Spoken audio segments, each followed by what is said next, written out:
Donc, on est content que vous soyez là. Bienvenue à tout le monde. C'est le fun d'être rassemblés à tous les dimanches pour être ensemble. C'est extraordinaire d'être ensemble puis de vivre comme une famille, de vivre notre foi ensemble. Et c'est extraordinaire aussi de pouvoir parler de Dieu. Comme vous savez, on est dans une époque, dans un monde où est-ce que il n'y a pas grand place publique où on a le droit de parler de Dieu encore. Vous savez ça, hein? Vous m'entendez bien, même si le speaker est... Il n'y a pas grand endroit. On sait qu'au niveau gouvernemental, on sait que dans les compagnies, dans les choses de même, il y a des politiques à cette heure où est-ce qu'on n'a pas le droit de parler de Dieu. Même si on voudrait, on n'a pas le droit. Et l'Église demeure un des seuls endroits dans la société où on est encore libre de parler de Dieu. Profitons-en. Profitons-en, OK? Parce que ces choses-là nous sont enlevées et donc on veut profiter au max, on veut prendre ce temps-là pour s'arrêter puis parler de Dieu. Donc, comme vous savez, on est ce dimanche qu'on appelle Porte ouverte.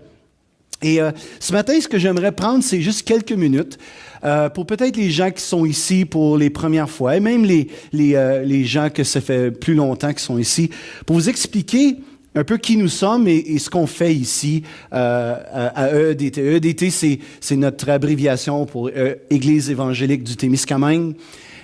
Donc, on a un site web qui, justement, est tout en train de se faire redessiner. Michael passe des heures et des heures sur ce projet-là. On a une page Facebook où est-ce qu'on met nos messages en ligne et c'est extraordinaire. Des gens de partout sur la planète viennent et écoutent ces messages-là. Des gens du Cameroun, des gens d'Israël, des gens de...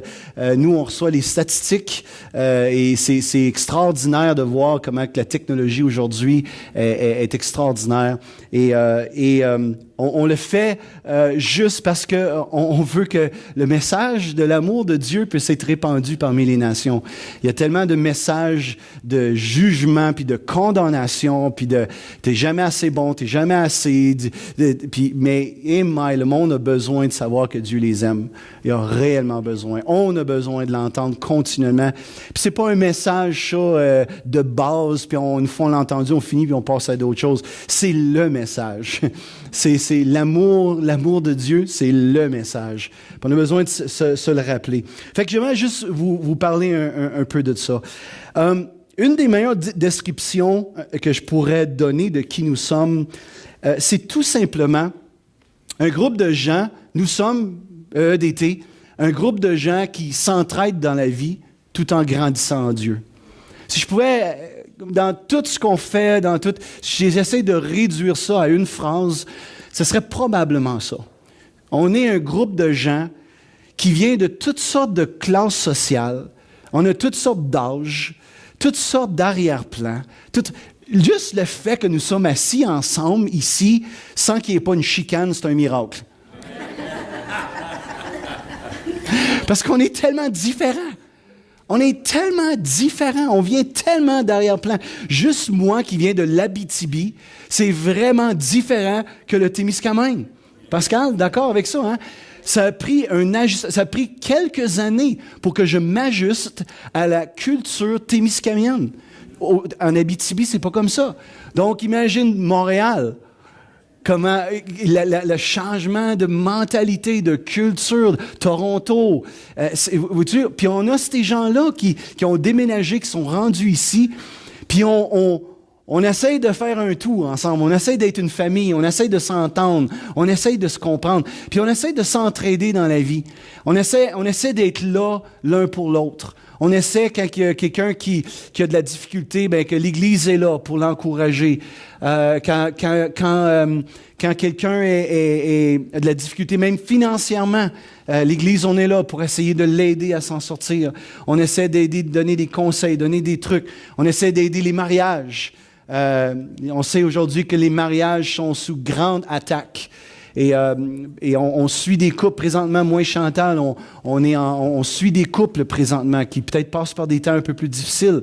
Mais voyez-vous, fait toute partie de cette idée-là de s'entraider, puis tout en grandissant en Dieu. Parce qu'évidemment, c'est bien beau donner des conseils, tout ça, mais on sait que ce qu'on essaie de faire, c'est de ramener les gens, de nous ramener à Dieu. On sait que Dieu, c'est notre source. On sait que Dieu est vraiment celui qui peut changer nos vies. Dieu est vraiment celui qui peut faire une différence dans nos vies. Donc, notre ultime but, c'est de conduire les gens à Dieu, d'amener chacun d'entre nous. Ce matin, qu'est-ce que j'essaie de faire? C'est de parler de sortes de choses, mais ultimement, d'amener les gens à Dieu, de nous faire comprendre que c'est lui qui peut réellement changer nos vies. Donc, c'est un vrai miracle. L'Église est un miracle. L'Église est un miracle de Dieu. Parce que naturellement, on ne serait pas assis ici ensemble. Naturellement, on ne viendrait pas dimanche après dimanche après dimanche. Il y a quelque chose de surnaturel, de miraculeux qui se passe pour qu'une personne vienne dimanche après dimanche. Il y a un amour pour Dieu. Il y a eu une rencontre avec Dieu. Il y a eu un changement dans sa vie ou tout simplement, il y a eu une curiosité. Il y a quelque chose, curiosité, puis je veux apprendre un peu plus de Dieu. Puis on veut être une place comme ça où est-ce que on réalise qu'on n'est pas tous parfaits. On est tous à des différents stades dans notre processus vers Dieu et en Dieu. Donc, il y a des gens qui sont assis parmi nous et ont simplement des questions. Et on veut être une place où est-ce que, hey, t'es bienvenu. Viens t'asseoir, puis check la game, check la gaffe, comme on dit. Regarde ça aller, puis pose tes questions. C'est correct. Et il y a d'autres personnes qu'eux autres, ben, ils veulent peut-être apprendre un peu plus. Ben, t'es bienvenu, viens-t'en. Les gens qui veulent s'ostiner, non, peut-être pas. Parce qu'on n'a pas de temps pour ça. On n'a pas de temps. Il y a trop de travail à faire pour qu'on s'obstine sur des points, des opinions, puis des points de vue de la Bible, puis des affaires de même. Il y a trop de travail à faire. Moi, je suis épuisé de faire ça. J'ai fait ça bien des années, puis je suis épuisé de faire ça. Fait que, concentrons-nous sur Dieu, avançons. Il y a du monde à aider, il y a du monde à aimer, il y a du monde à sauver. Il y a des gens qui ce matin, vivent dans le désespoir, vivent dans des problèmes épouvantables. Et l'Église, on est là pour eux. On doit être là pour eux. Amen, Église? Oui, c'est une place où est-ce que tout le monde sont bienvenus. Donc, une de nos phrases qu'on a, c'est une Église pour tous. Non, pas cette tous-là, pas cette tout-là. Une Église pour tous. On veut que tout le monde soit bienvenu. Même les gens qui sont pas comme nous. Même les gens qui ne pensent pas comme nous, ils sont bienvenus. Puis tu sais comme moi que des fois, les gens qui ne pensent pas comme nous, ça dérange un petit peu. Il y a des gens dans ce monde qui sont rejetés, puis qui sont catalogués, puis on les met de côté. Mais l'Église, elle ne doit pas faire ça. L'Église, elle doit être là pour eux, pour les aider. Et ce qu'on arrive à une place, on réalise que tous ces gens-là, tôt ou tard, il y a un endroit où ils vont avoir un choix à faire. Est-ce que je décide de donner ma vie à Dieu? Est-ce que je décide de marcher avec Dieu? Est-ce que je décide de suivre cet homme qui s'appelle Jésus de Nazareth? Puis lorsque les gens font ce choix-là, leur vie, elle est glorieusement transformée. Alléluia. Donc, essentiellement, il y a 3 choses qu'on veut faire ici à EDT. Puis la première, c'est de connaître Dieu.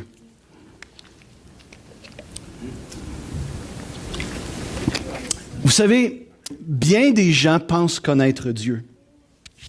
Bien des gens, aujourd'hui, ont cette idée-là que, puisqu'ils ont peut-être grandi dans un foyer où il y avait une éducation religieuse, ou bien peut-être ils sont allés à l'église en étant petits, peut-être même ce sont des gens qui fréquentent l'église encore aujourd'hui.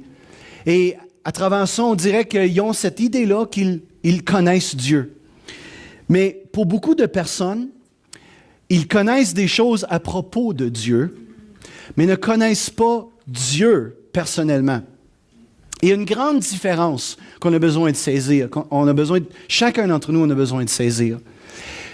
Même si ça fait 20 ans que tu viens même ici à cet endroit, tu peux être quelqu'un qui fait simplement amasser de l'information, de la connaissance. Tu peux connaître beaucoup de choses. Il y a des gens qui sont assis parmi nous, peut-être qui connaissent la Bible bien mieux que moi, je peux la connaître même. Parce que il y a des gens qui connaissent, sont bons, sont intellectuels, ils font beaucoup d'études, ils connaissent beaucoup de choses. Mais ça ne veut pas dire que parce que tu connais beaucoup de choses, que tu connais Dieu. Que tu as une intimité, une relation, un amour entre toi et lui qui s'échange. Les scribes et les pharisiens à l'époque de Jésus avaient exactement le même problème. C'était des gens, des érudits dans la parole de Dieu. C'était des gens qui connaissaient la Bible. C'était des gens qui étudiaient la Bible. Et pourtant, Jésus est venu devant eux et ils ne l'ont même pas reconnu. Et à un moment donné, Jésus parle et discute avec les scribes et les pharisiens. Et eux essaient de le piéger, ils s'obstinent avec lui. Et c'est épouvantable ce que Jésus a passé à travers avec ces gens-là. Et à un moment donné, Jésus a dit, « Hey, wow. Vous sondez les Écritures. Vous étudiez les Écritures. Vous lisez les Écritures. Vous êtes toujours dans les Écritures. Mais vous ne rendez pas compte que les Écritures rendent témoignage de moi, Jésus. » Autrement dit, ce que Jésus essayait de dire aux scribes et aux pharisiens, c'est que toute leur étude et leur recherche devait les amener à tomber en amour avec Jésus, avec Dieu. Jésus était Dieu manifesté en chair. C'est ça le but. Mais il y a des gens aujourd'hui qui connaissent, mais n'ont pas plus une intimité et une relation intime d'amour avec Dieu. Ah, ils en connaissent des choses. Et on sait que c'est la même chose, par exemple, si je vous disais que, par exemple, savez-vous quoi? J'ai une nouvelle à vous annoncer. Je connais Céline Dion. Je connais Céline Dion. Je vous le dis, je connais Céline Dion. Y a-t-il quelqu'un d'autre qui connaît Céline Dion? On connaît Céline Dion. Vous dites, hein, pour vrai? Tu connais Céline Dion? Oui. Oui, comment ça? Puis je commence à lui dire, mais Céline Dion, savais-tu qu'elle a une maison à vendre à Montréal, à tel endroit? Savais-tu que Céline Dion, en ce moment, est en train d'arrêter ses shows à Las Vegas pour X choses? Puis savez-vous que Puis je commence à dire ça. Hein? Wow, tu la connais, c'est vraiment cool. Puis je peux dire ça sans jamais l'avoir rencontrée personnellement. Ouais. Je peux lire dans les nouvelles. Je peux lire sa Bible, la biographie de Céline Dion. Et je peux tout connaître à propos de Céline Dion. Je la connais. Man, pose-moi une question sur Céline Dion, je vais te le dire. Mais je ne l'ai jamais réellement. Je n'y parle pas tous les jours. Je n'ai pas vraiment un amour pour elle. Mais je connais plein de choses. Puis il y a du monde qui vivent leur vie comme ça. Ils connaissent la Bible, peut-être. Ils connaissent plein de choses, plein de faits, mais n'ont pas cette relation avec lui. Et voyez-vous, Jésus est venu pour ça. Il n'est pas venu pour qu'on connaisse la Bible, il est venu pour qu'on le connaisse lui. La Bible et les choses de Dieu sont un moyen par lequel on se rend à lui. Et c'est ce qu'on essaie de faire, nous, ici, semaine après semaine. On amène un message et le but, c'est que ce message-là amène nos cœurs à avoir une rencontre avec lui, à l'aimer encore plus, à tomber en amour avec lui. Donc, vous savez, on doit faire attention à ces choses-là. La Bible dit que la seule façon de connaître Dieu, c'est à travers de Jésus-Christ, son Fils. On sait qu'il y a plein de choses, les gens disent, puis il y a cette fameuse expression que tous les chemins mènent à Rome. Et parce que c'est cette expression-là, on pense que tous les chemins vont mener à Dieu. Mais la Bible dit qu'il y a juste un chemin. Il y a un seul chemin. Un seul chemin. C'est Jésus.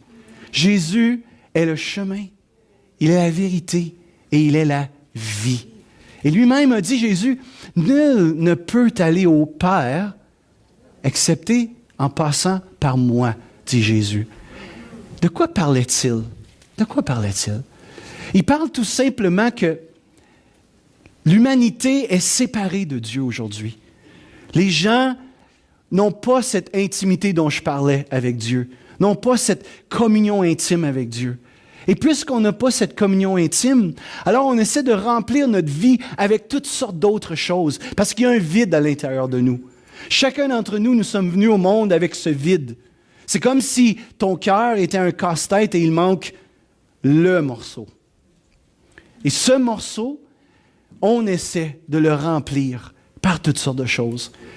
Pourquoi tu regardes les gens et tu te dis pourquoi ils sont sur ce chemin-là? Pourquoi est-ce qu'ils sont comme ça? Pourquoi? Parce qu'ils essaient de remplir un vide. Pourquoi est-ce qu'ils consomment? Pourquoi est-ce qu'il tente de s'enlever la vie? Pourquoi? La réponse, c'est parce qu'il y a un vide à l'intérieur. Et ils essaient de combler ce vide. C'est un vide criant, c'est un manque d'amour. C'est un cri que l'humanité a aujourd'hui. L'humanité crie aujourd'hui pour combler ce vide. Mais la Bible dit, car Dieu a tant aimé ce monde qui est loin de lui, ce monde qui crie. Il a tellement aimé ce monde que justement, il a donné son Fils Jésus. Pour que Jésus vienne sur la croix, mourir pour toutes les fautes, toutes les affaires qui nous amènent de la culpabilité, de la condamnation, qui met comme un peu, si tu veux, une tache sur notre dossier, puis il nous écrase. Jésus est venu mourir pour ça, pour faire en quelque sorte le pont entre l'humanité et Dieu le Père. Et lorsqu'on vient à Jésus et qu'on reconnaît, Jésus, c'est pas juste un fait historique, c'est réel, c'est vrai, il est réellement mort sur une croix pour moi, pour les erreurs que moi j'ai fait, les fautes que moi j'ai commises. Il est mort et je mets ma confiance en lui. Je dis, Jésus, je réalise ce matin que tu es le pont entre moi et entre Dieu le Père. Alors Jésus, qu'est-ce qu'il fait? Il vient laver, purifier, pardonner toutes les fautes qu'on a faites, de l'instant qu'on est né jusqu'à la fin qu'on va être sur cette terre. Pardonner.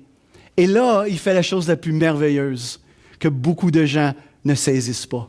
Il nous prend par la main et il nous introduit à la personne la plus formidable, son Père. Jésus dit, je suis le chemin, la vérité et la vie. Nul ne vient au Père, excepté par moi. Jésus veut nous introduire, non pas à un Dieu méchant, non pas à un Dieu vengeur, non pas un Dieu qui est jamais satisfait, qu'on n'en fait jamais assez. Non pas ce Dieu qui est punisseur, qui punit à chaque fois qu'on a manqué le but. Non, il vient nous présenter à un Père qui est tellement plein d'amour, qui est tellement tendre, qui est tellement doux, qui est tellement compatissant. Jésus lui-même a dit, « Je suis doux et humble de cœur. » Et il a dit, « Je suis venu représenter le Père. » Celui qui m'a vu a vu le Père. Et il a dit, « Je suis doux et humble de cœur. » Parce que les gens ont cette image-là que Jésus, c'est le bon gars, puis le Père, lui, veut juste nous ramasser une taloche. Puis une chance que Jésus est là, parce que le Père, il a tellement hâte de te squeezer. De squeezer les ouïes, comme on dit, de ramasser par le chignon. Puis une chance que Jésus est là. Jésus, lui, est constamment en train de dire, « Papa, calme-toi, s'il vous plaît, Papa. » Puis religieusement, on s'est fait un peu enseigner cette idée-là. Puis Jésus, il vient pour défaire cette idée. Il dit, non, il n'est pas comme ça. Non, il est tellement bon. Et c'est difficile pour nous quelquefois, puis je vais vous dire pourquoi c'est difficile. À cause de notre expérience avec notre propre Père terrestre. On sait que nos parents ont fait ce qu'ils ont pu avec ce qu'ils avaient. Et malheureusement, certains d'entre nous, nos parents ont notre père a peut-être été absent. Ma femme, Chantal, son propre père l'a quitté à l'âge de 5 ans. Elle a été élevée avec sa maman, puis et ça a été une blessure profonde dans son âme de manquer un père dans sa vie. Et elle avait ce vide-là. Elle avait besoin de rencontrer le Père pour venir combler ce vide-là, guérir. Il y en a qui ont un père qui peut être agressif et il va dire des choses dures. Et l'enfant est stressé. Toujours, il y a un stress dans sa vie parce qu'on ne sait jamais sous quel pied le papa va se présenter. Il va-tu être fin ou bien non, il va être en colère? Puis qu'est-ce que ça fait dans le cœur d'un enfant? Il se referme. Il va fermer ses émotions. Il va essayer de s'effacer pour ne pas provoquer aucune colère dans le Père. Et ça, c'est des blessures profondes dans l'âme. Jésus veut nous présenter à un Père qui est doux et humble de cœur. Malheureusement, il y en a qui ont eu un père que c'était un père peut-être abusif. Puis là, je parle physiquement ou même sexuellement. Et ça, on sait que ça laisse des traces qui sont tellement difficiles à guérir. Et dans ces moments-là, encore une fois, Jésus, il dit, viens à moi. Parce que moi, je vais te présenter ce Père tellement, tellement tendre. Et lui, dans son amour, il va t'apprivoiser. Parce que tu sais, hein, que quand, souvent, je vais employer un mot, excusez le mot que j'ai employé, mais on est sauvage. On est comme quand on est blessé à l'intérieur. Et le Père, lui, il va prendre le temps de nous apprivoiser, de nous attirer à lui, doucement, doucement, pour éventuellement trouver l'amour de notre vie. Dieu le Père, Dieu le Fils, Dieu le Saint-Esprit, ensemble qui travaillent pour nous amener à être guéris totalement dans notre cœur, dans notre âme, et c'est merveilleux. Combien savent de quoi je parle ce matin? Combien ont encore besoin de plus de son amour, de son affection? Toujours, toujours, toujours. Donc, on veut connaître Dieu. On veut le connaître, premièrement. Deuxièmement, on veut être une famille. L'Église, c'est pas ça. Ça, c'est un bâtiment. C'est très important, parce que sans ce bâtiment, on ne serait pas ici. On a besoin de prendre soin. Bob, hein? On a besoin de prendre soin de ce bâtiment. On a besoin d'investir dans ce... Comme on investit dans nos maisons. On sait que la maison, c'est pas ça qui fait la famille. Right? Mais elle est importante, hein? Combien veulent que l'eau coule puis l'air rentre? Personne. On prend soin de notre maison physique. On prend soin de ce bâtiment physique. Mais l'Église, c'est vous. L'Église, c'est moi. Et on veut être une famille. On veut avoir des relations ensemble. On veut apprendre à s'aimer l'un l'autre. C'est pas normal quelqu'un qui dit qu'il aime Jésus, mais qui n'aime pas la famille. C'est pas normal. Si tu aimes Jésus, il va te donner un amour pour la famille. Amen. Tourne-toi vers la personne à côté de toi et dis, oui, c'est vrai ce qu'il dit. On réalise que lorsque on rencontre Dieu et Dieu devient notre Père, on réalise que puisqu'on a un Père, ça veut dire qu'on a des frères et des sœurs. C'est pas juste j'ai un père, moi je suis correct avec mon père. Wow, t'as une famille, Joe. T'as une grosse famille. Puis t'as une responsabilité d'aimer cette famille-là, d'être avec cette famille-là, d'entretenir des relations avec cette famille-là. Ça, c'est ce que la Bible nous enseigne. On apprend à s'aimer, on apprend à se supporter, on apprend à se pardonner, on apprend à être là l'un pour l'autre. On aime ça se rencontrer. On aime ça célébrer notre foi ensemble. On aime ça chanter comme on l'a fait tantôt. Pourquoi? Parce qu'on élève l'auteur de notre foi. On prend ce temps-là, puis on lui donne toute la gloire. On réalise tout ce qu'il a fait dans notre vie et on le remercie pour ça. Et c'est pour ça qu'on se rassemble à tous les dimanches. C'est comme une réunion de famille. Comme une réunion de famille, on va chez Pa. Moi, je vois ça de même. Je fais ça, hey, on va-tu chez Pa dimanche? Ah oui, on va chez Pa. Puis on vient ensemble, on brunch chez Pa. C'est tellement loin qu'on amène notre dîner ici. Puis on aime ça rester ensemble, puis on mange ensemble. Puis vous êtes bienvenus de faire ça aussi avec nous autres. Regarde ce que la Bible dit. Dans Éphésiens, chapitre 2, verset 19, voilà pourquoi vous n'êtes plus des étrangers ou des hôtes de passage. Une fois que tu as rencontré Dieu, tu n'es plus un étranger. Vous êtes citoyen à part entière avec tous les autres chrétiens. Vous êtes le peuple même de Dieu, mis à part pour lui. Dites-le avec moi, vous faites partie de sa famille. Vous faites partie de sa famille. Ça veut dire j'ai des frères et j'ai des sœurs, ça. C'est ça que ça veut dire. Fait comme j'ai dit, on veut connaître Dieu. On veut approfondir notre intimité, notre amour, notre relation avec lui. On veut s'aimer les uns les autres. Il ne faut jamais oublier que Jésus a dit, « À ceux-ci, tous connaîtront que vous êtes mes disciples. » Pas au miracle qu'on va faire, mais à l'amour qu'on a les uns pour les autres. On croit au miracle, qu'on croit, mais ce n'est pas ça le plus important. C'est pas ça le plus grand. Le plus grand de toutes choses. Paul, il va dire dans 1 Corinthiens 13, sais-tu quoi?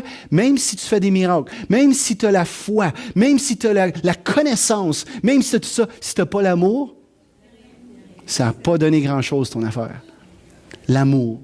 Puis ça, c'est ça qu'on veut toujours mettre comme priorité ici. L'amour, l'amour, l'amour, l'amour. Fait qu'on veut connaître Dieu, on veut être une famille. Et dernièrement, là, il y en a qui vont trouver ça présomptueux que je vais dire. Mais je vais m'expliquer, OK? On veut changer le monde. Oh, je veux changer le monde. Je veux apporter la paix là où il y a de la discorde. Je veux apporter de l'amour là où il y a de la haine. Je veux apporter de la justice là où il y a de l'injustice. Je veux apporter de la guérison là où il y a de la maladie.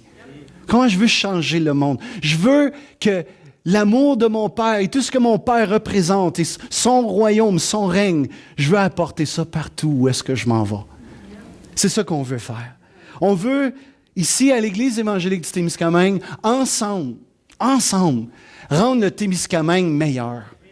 Pas parce qu'on est meilleur, mais parce qu'on va se retrousser les manches puis on va faire quelque chose pour changer les choses. Vous savez, bien des gens parlent, bien des gens discourent, bien des gens, pas grand monde agissent. Mais on veut être un peuple, une gang qui va faire du changement, qui va apporter de la lumière là où il y a des ténèbres. Il y a tellement de fléaux qui frappent notre société et notre monde, on le sait. La pauvreté, des gens qui ont de la difficulté à arriver. Les esclavages de toutes sortes. On a parlé du suicide, de la dépression. Mais avec le temps qu'on a, avec les ressources qu'on a, avec l'énergie qu'on a, on veut faire quelque chose pour ce monde. On veut faire notre part, en tout cas. Puis à la fin de ma vie, je veux être capable de dire, bien, j'ai fait ce que j'ai pu. Tu comprends? Je ne veux pas regarder ma vie en arrière et dire, on va dire comme Philippe Chassé, dang! Je ne veux pas dire « dingue, j'ai manqué mon coup ». Je veux dire « j'ai fait ce que j'ai pu ». Avec ma connaissance, avec mes ressources, j'ai fait ce que j'ai pu. OK, je vais vous montrer juste une couple d'affaires qu'on fait ici. Des fois, il y a du monde qui regarde l'Église et il dit « Ah, l'Église, c'est là juste ça pour ramasser de l'argent ou c'est ça ». Et ils ne savent pas tout le travail qui se fait en coulisses. Et je vais juste vous donner rapidement une couple de choses qu'on fait. Une des choses qu'on fait, on fait beaucoup de rencontres il y en a qui n'aimeront pas le mot, mais du counseling. On s'assoit avec des gens. On écoute ce qu'ils ont à dire. On écoute leurs problèmes. Et on veut leur donner des idées, des moyens, des outils pour être capable de changer leur vie. Beaucoup de choses qu'on fait ça. Cette semaine, pour moi, ça a été une grosse semaine de rencontres de gens. Presque à tous les soirs, j'ai rentré tard à la maison, de bonne heure au bureau, juste pour rencontrer des gens, pour être là pour eux, pour prier pour eux, pour les accompagner dans ce qu'ils passent à travers, puis essayer de les aider. On a ce qu'on appelle un ministère MAN. Pas man, hey, cool man. C'est MAN, M-A-N-N-E, qui était ce pain-là qui descendait du ciel en Israël, dans le désert. Et c'est juste une image qu'on a pris pour un ministère pour nourrir les gens, pour aider les gens. Et le ministère MAN, qu'est-ce qu'on fait? C'est qu'on ramasse des offrandes une fois par mois et on donne des cartes d'épicerie pour les gens qui sont dans le besoin. Et ça, les gens, pas beaucoup de gens savent ça. C'est une chose qu'on fait. On a un projet Retour à l'école. Mireille et Bob qui sont ici, ça fait plusieurs années. Qu'est-ce qu'on fait? C'est encore, on ramasse de l'argent, on va voir des commanditaires, on essaie du mieux qu'on peut pour aider les familles qui sont dans le besoin à faire un retour à l'école, acheter un sac à dos, plein d'articles scolaires pour que ça aide leur budget. C'est cool, ça. Ça, c'est des moyens concrets pour changer notre monde. On aide beaucoup la banque alimentaire du Témiscamingue. À toutes les semaines, on amène de la nourriture ici. Il y a des gens qui apportent cette nourriture-là à la banque alimentaire. Puis il y a des gens qui sont grandement aidés par ça. On fait des dons à Noël. À Noël, on donne 1 000 $ ou quelque chose pour les enfants ici au Témiscamingue, pour qu'ils puissent avoir un Noël. On aide les enfants en Afrique. On aide à Noël, on leur donne des cadeaux. On fait un projet retour à l'école en Afrique aussi, où on aide des centaines d'enfants à retourner à l'école. Come on! Les gens ne voient pas ça, mais c'est beaucoup de travail qui sont en arrière-scène. On a donné à peu près 20 000 $ l'an passé pour aider la communauté puis aider l'Afrique, t'es compris dans ça. Comment? Donnez-vous une main d'applaudissement. C'est pas rien, ça, là. C'est pas rien. Et ça, c'est des choses officielles que l'on fait. Mais sans compter tout ce qui se passe en arrière-scène, que même moi, j'ai même pas connaissance. Mais d'autres gens qui rencontrent des personnes, qui aident du monde, On a des petits groupes qu'on fait à toutes les 2 semaines pour aider les gens dans leur foi, dans leur démarche avec Dieu. Je veux dire, ça n'arrête pas. Et pourquoi on fait tout ça? On fait ça parce que nous, on a été aidés. Nous avons reçu l'amour de Dieu. Et on veut juste la donner en retour. Vous savez, Jésus, c'est ça qu'il faisait. Et Jésus représentait Dieu. Regardez ce verset. Vous savez comment Dieu a oint du Saint-Esprit de force Jésus de Nazareth, qui allait de lieu en lieu, faisant du bien. Il faisait du bien. On sait, Jésus guérissait les gens. Jésus nourrissait les gens. Jésus encourageait les gens. Jésus était toujours là pour aider les autres. Et c'est aussi ce qu'on essaie de faire. Donc, en gros, ça résume un peu qui nous sommes, qu'est-ce qu'on essaie de faire ici au Témiscamingue. Mais le plus important de tout ce que vous avez entendu ce matin, plus important, c'est que Dieu vous aime. C'est le plus important. Dieu vous aime au point où il a donné ce qu'il avait de plus cher, son Fils Jésus. Il a donné pour nous tous, pour mourir sur la croix, pour être ce qu'on appelle une victime expiatoire. C'est un gros mot. Ça veut juste dire qu'il a pris notre place. Moi, je n'ai pas à payer pour mes fautes. Toi, tu n'as pas à payer pour tes fautes, parce que Jésus a payé pour toi. Et aujourd'hui, on peut être libre. On peut mettre notre confiance en lui, être libre de tout fardeau, libre de toute chaîne, libre de toute, comme je disais tantôt, tâche sur notre dossier. Puis être capable de lever les yeux puis retrouver le sourire. Vous savez, quand Jésus priait, Jésus levait les yeux au ciel.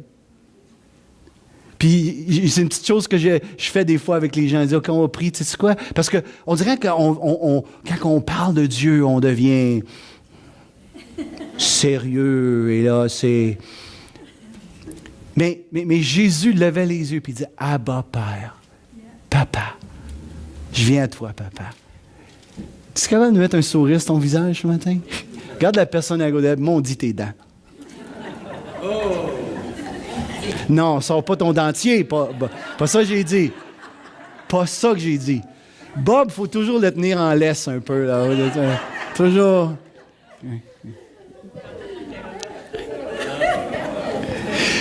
Mais vois-tu, lorsqu'on rencontre Jésus, lorsqu'on rencontre Dieu le Père, on peut retrouver le sourire. Des fois, on va avoir des difficultés, oui, mais on sait que nous ne sommes plus seuls. Nous sommes des fils et des filles, et nous avons un papa qui est là avec nous, et qui jamais va nous abandonner. Il a promis que jamais il va nous abandonner. Jamais. À chaque instant. Je vous ai raconté des moments dans ma vie où j'étais dans des situations dangereuses. Peux-tu vous raconter une petite histoire? Il y a des nouveaux parmi nous, vous ne connaissez pas toutes mes histoires. C'est fun, ça. J'ai un nouveau public à raconter mes histoires. Ouh! Le monde qui sont habitués, non, pas encore celle-là. Mais juste rapidement, à un moment donné, j'étais en Côte d'Ivoire. Et j'étais l'orateur, le prédicateur pour une conférence. Et c'était 1 an après que la guerre civile avait éclaté en Côte d'Ivoire. Et c'était un peuple qui était traumatisé, c'était un peuple qui était en guerre l'un avec l'autre encore. Il y avait deux factions qui étaient en guerre, qui ne s'aimaient pas. Et j'étais là, j'étais à la fin de 2 semaines de ministère, j'étais totalement épuisé. J'avais seulement hâte de rembarquer sur l'avion et revenir, être dans la climatisation et revenir parce que j'étais juste épuisé. Mais il me restait encore 3 jours à faire avec ce peuple merveilleux. Et longue histoire courte, à un moment donné, je pense que juste la fatigue et toutes les histoires que j'avais entendues de la guerre civile qui me racontaient, le peuple me racontait, j'avais été mis en garde aussi parce que, vu que ça faisait seulement 1 an, le peuple ivoirien, le gouvernement ivoirien envoyait des gens pour épier, pour voir si il y avait comme des gens qui avaient un discours rebelle, c'est pas vraiment un mot, mais contre le gouvernement. Moi, c'était ça. Et puis, ils me disent ça avant mon jeu. Ils disent, ah oui, fais attention. Et... Donc, j'arrive et ils mettent l'orateur dans un coin. Et puis, ils disent, on va venir te chercher lorsque ce sera prêt. Et je suis seul avec moi-même, avec mes pensées. Et finalement, la terreur me surprend. Juste comme, oh, qu'est-ce que je fais ici? Et je commence à penser, mes pensées roulent à 100 000 à l'heure. Et je ne sais plus quoi. J'ai peur, j'ai juste peur. Parce que je suis seul. Et à ce moment-là, on a 2 choix. Peut-être que toi, c'est pas que tu es allé en Côte d'Ivoire, mais peut-être c'est parce que tu as entendu une mauvaise nouvelle. Peut-être le médecin t'a appelé et il a dit « Il faudrait que je te voie dans mon bureau. » Puis il y a une terreur qui saisit ton cœur. Il y a toujours 2 choix que tu peux faire. Te laisser aller dans ces pensées qui vont juste te décourager encore plus et qui vont te faire... Tu vas t'inquiéter, tu vas perdre du sommeil, on sait ça. Ou bien, prendre un pas de recul et te souvenir que tu es un fils, une fille, et te souvenir que tu as un papa qui est là avec toi. Et heureusement qu'avec les années, j'ai appris à faire ça. Et alors que je suis à cet endroit-là, il fait comme 35 degrés, je fais rien et l'eau coule. Et là, je n'ai pas encore prêché, il me reste 3 jours à faire. Et j'ai 2 choix, paniquer ou bien me souvenir qui je suis. Et heureusement, j'ai fait le 2e choix. J'ai pris ce pas de recul et j'ai dit, « Papa, j'ai peur. Veux-tu être là? » Et j'ai ressenti sa présence, j'ai ressenti son amour. Je vous dis, lorsqu'ils m'ont dit, « Pasteur, il est temps. » Yeah! Et je suis allé et j'ai prêché un message de pardon et de réconciliation. Et alors que je prêchais, les gens, quand j'ai fini, j'ai dit, il est temps qu'on se pardonne. La Côte d'Ivoire a trop souffert. Ce peuple merveilleux que Dieu aime a trop souffert. Il est temps qu'on se pardonne. Et j'ai fermé mes yeux, j'ai commencé à prier. Et alors que, à un moment donné, j'ai fait ça comme ça. Qu'est-ce qui se passait? Et j'ai commencé à voir des gens se lever. Parce que la salle était divisée en 2. Les 2 clans. Les gens ont commencé à se lever et à se prendre dans les bras l'un l'autre et se demander pardon. Come on. Come on. Come on. C'était un miracle. Les gens n'en revenaient pas. Les organisateurs de cet événement m'ont dit, on n'a jamais vu quelque chose de semblable. Jamais. Et ils ont dit, il faut que tu viennes prêcher ce message à nos gouvernements. J'ai dit oui. Oui. C'est quoi ça? C'est la bonne nouvelle de l'Évangile. Dieu aime les gens. Il n'aime pas la chicane. Et il veut la réconciliation. Et la réconciliation se trouve lorsqu'on met notre foi en Jésus et qu'on découvre que nous sommes des fils et des filles. Est-ce qu'on peut se lever ensemble, s'il vous plaît?